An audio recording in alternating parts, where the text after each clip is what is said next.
Kar mu taɓa gajiya wurin yaɗa manufofi na alkhairi domin gyara baraka.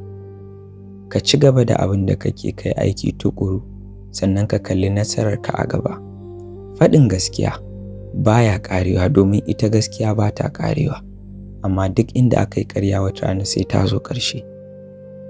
Ka yaɗa manufa sannan ka tsaya akan gaskiya domin ka cimma nasara a gobenka. Barin baraka ko kuma jin tsoron bayyana gaskiya yana sawa a yi asarar dukiyoyi da kuma rayuka. Ka faɗi gaskiya sannan kuma duk inda ka tsinci kanka ka zamo jagora na gari, sannan ka kalli idon duk wanda ka ga yana yin kuskure domin ka gyara mishi.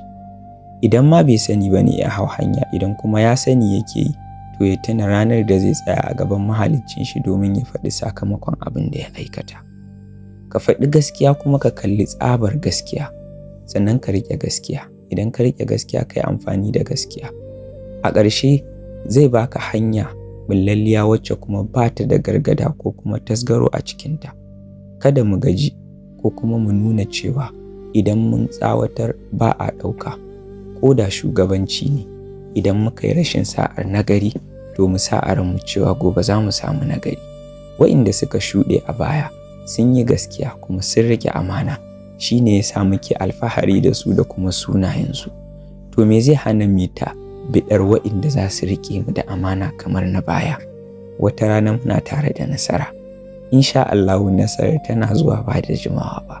Kada mu sare wurin roƙon al'umma da kuma shugabanni na gari. Allah zai kawo su. Wannan shi ne ya sa muke ƙara jan hankali ga al'umma, ba dare ba rana kuma ba za mu gajiya ba, har sai Allah ya ba mu nasara akan abubuwan da muke nema. Ya Allah ka haɗa mu da shugabanni na gari da kuma alƙarya ta gari.